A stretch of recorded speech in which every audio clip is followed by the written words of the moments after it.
Welcome to Peculiar Tales. I'm your host, KMS. Have you ever had a cut or some other form of physical injury that seems much worse than it really is? One where you begin to fixate on it, and all of that overthinking not only makes your thoughts uneasy, but also the pain from that injury seemingly even worse? If so, today's tale is for you. This tale involves a cut upon a finger that doesn't seem to be going away, and an overly alarmed patient hoping it can be treated. Of course, it's just a cut. It can't be all that bad, can it? Or perhaps the injury is just as disgusting and horrible as it is perceived to be. This is just a cut. Hello, I'm Dr. Goodman. No need for an introduction on your part. I've already been brought up to speed. I know you want to get this resolved as quickly as possible, so let's just go right ahead and begin. Doctor, I'm sure you're great at what you do, but I don't think they brought me to the right person. This is serious. It's not just some little cut on my finger. So I've heard. Well, please have trust in my abilities. If we work through this together, I'm positive we can get it all figured out.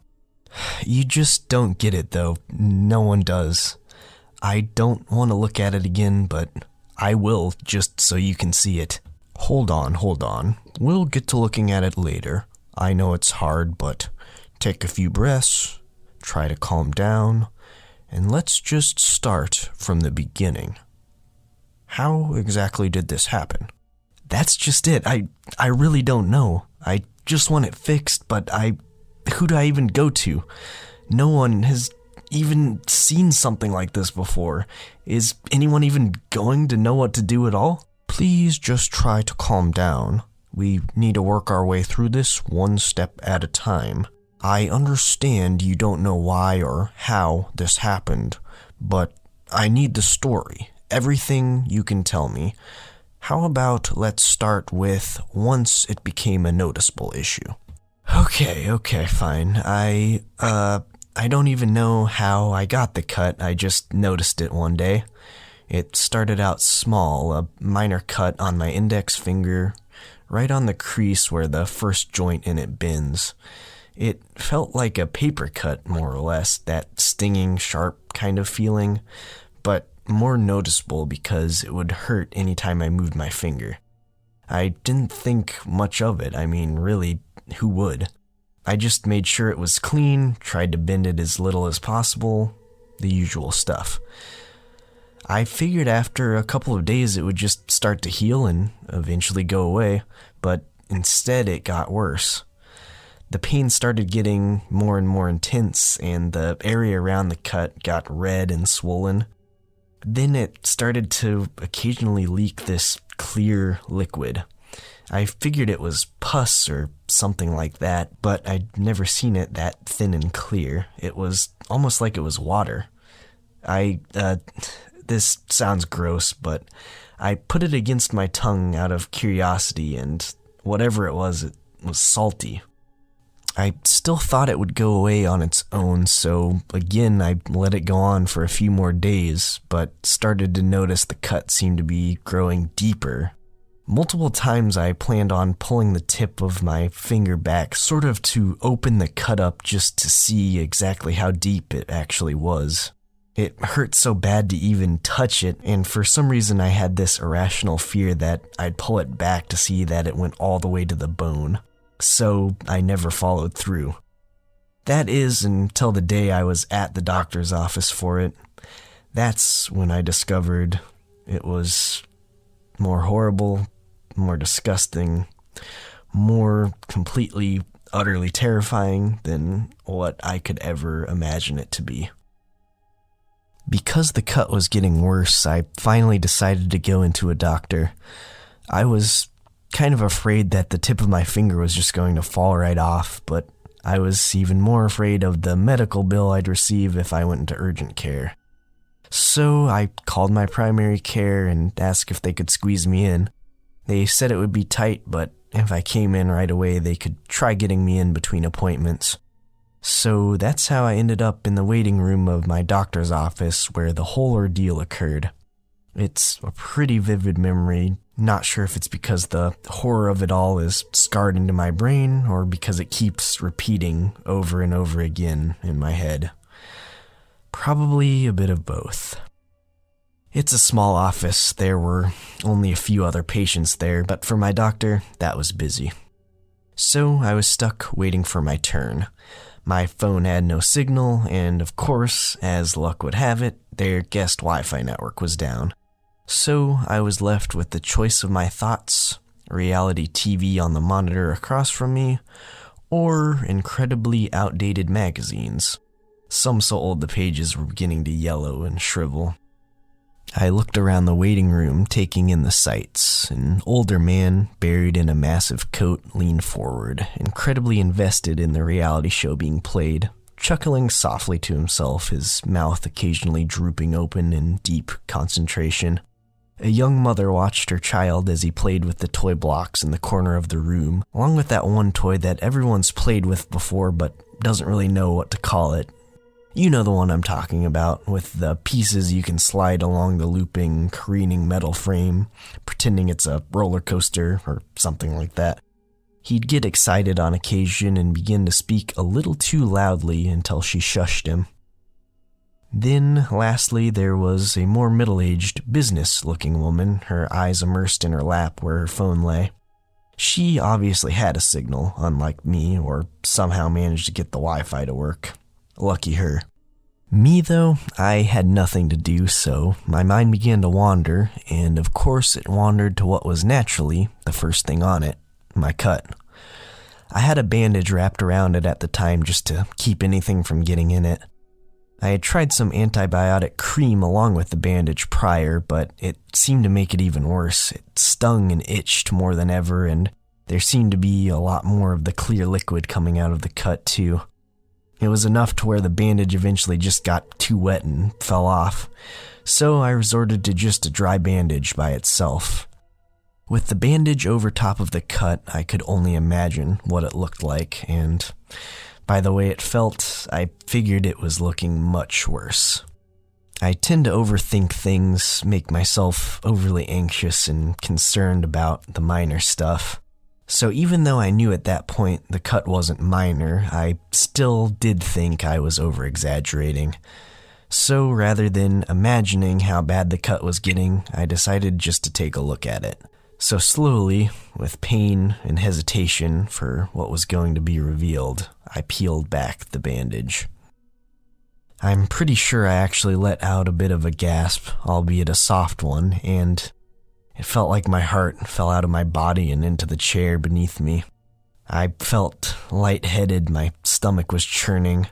The cut not only looked deeper, but wider. Near the edges of the cut, deep within, I was positive I saw white. At first, I tried to shrug it off. I was seeing things, you know? My imagination, the thing about it going straight to the bone, had gotten to me, right? But I couldn't give it up. I had to inspect it further, for real this time, and I knew the doctor would be a while, so I couldn't wait until then. What I did next is what got me here. I regret it. I wish I'd let the doctor see it first, then maybe, just maybe I'd actually be getting this resolved. I gently pulled back my finger at the tip while pressing near the middle to open the cut wider.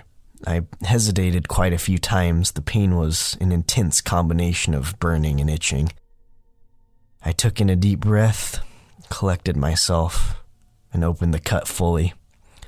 Then I saw it.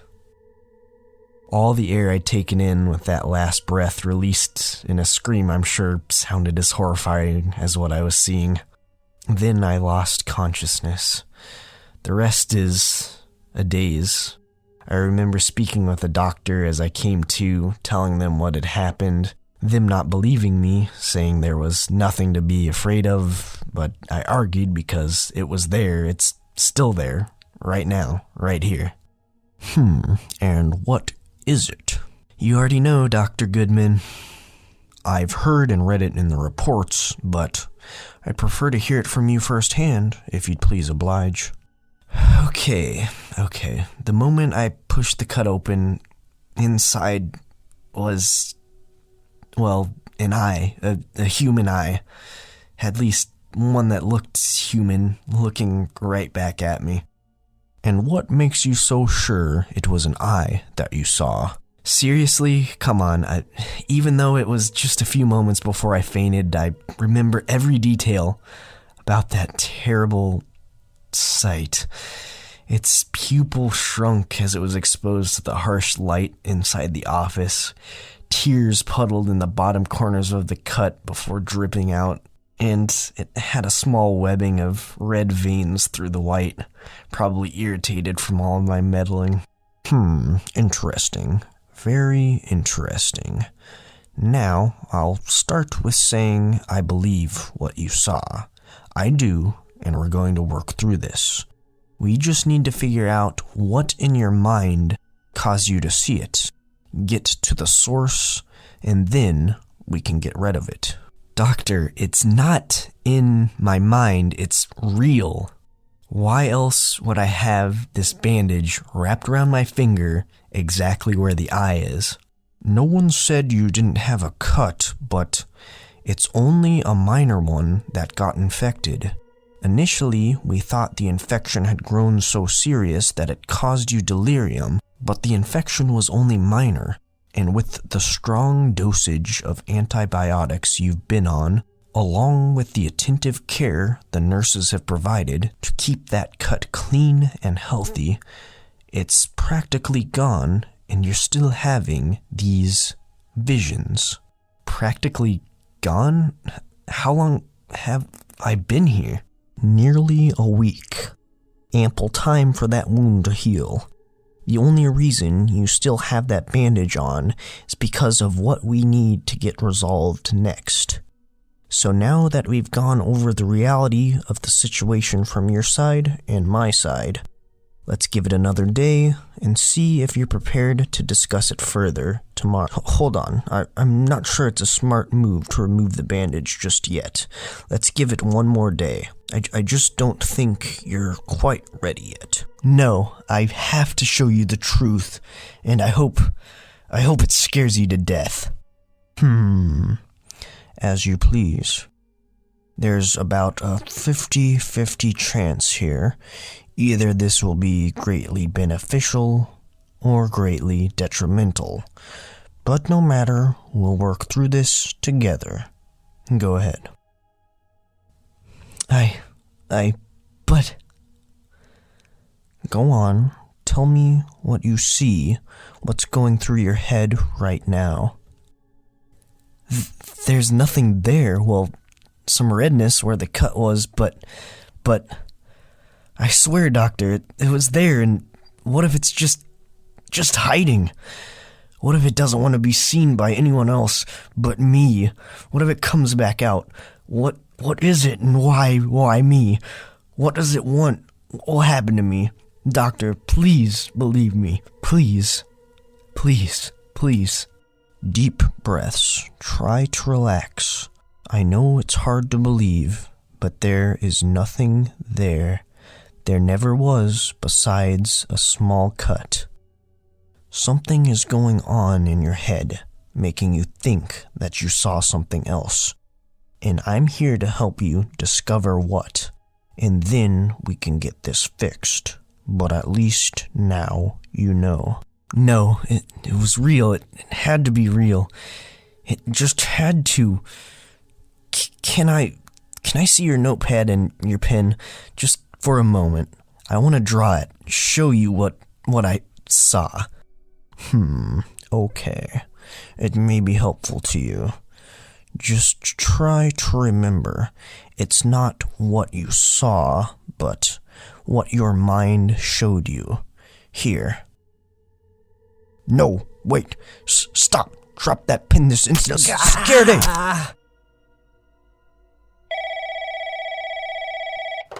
Hello, this is Dr. Goodman. Yes, ma'am. We had to strap him down, give him sedatives. The nurses are tending to his wound at the moment. Yes, right where the last cut was. He stabbed it several times before I could get the pin away from him. Yes, I'll give him a few more days and we'll start over. I'm seeing this through to the end. Yes. I guess I'll have to move on from my archaic method of note-taking and type them out on a computer or one of our tablets next time.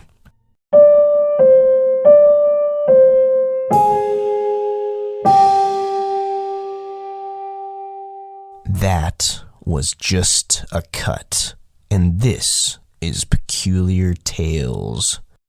I hope you enjoyed the story. There seems to be a bit of an influx in unsubscribed listeners. So, if you did enjoy it, please consider hitting the subscribe button below, and be sure to hit the bell icon so that you can be notified when the next peculiar tale in my collection is released. Have you ever experienced any peculiar thoughts or unfounded fears regarding an injury you've had or are afraid to get? I'm curious, so let me know in the comments below. If you'd like to download this tale and others, click the Bandcamp link in the description below. It's free to download, but donations are greatly appreciated. You can also donate directly to Peculiar Tales through the links found in the description below. Thank you for joining me. I hope to see you next time.